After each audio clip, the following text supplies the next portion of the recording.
Praise the lord. జనవరి 5వ తేదీ 2026. ఈ రోజు దేవుని వాగ్దానము. అయితే మీరు చీకటిలో నుండి ఆశ్చర్యకరమైన తన వెలుగులోనికి మిమ్మును పిలిచిన వాని గుణాతిశయములను ప్రచురము చేయు నిమిత్తము ఏర్పరచబడిన వంశమును, రాసులైన యాజక సమూహమును, పరిశుద్ధ జనమును, దేవుని సొత్తైన ప్రజలై ఉన్నారు.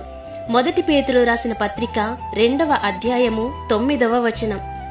అయితే యెహోవా మనతో చెప్పినట్లు మన పితరులను ప్రేమించి వారి యందు ఆనందపడి సమస్త జనములలో నుండి మనలను ఏర్పరచుకున్నారు. కాబట్టి మీరు దేవుని మాటను శ్రద్ధగా విని ఆయన నిబంధనను అనుసరించి నడువవలెను.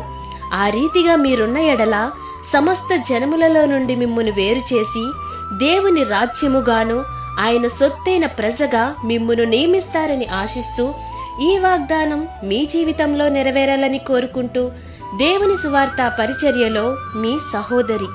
ఆమేన్. God bless you.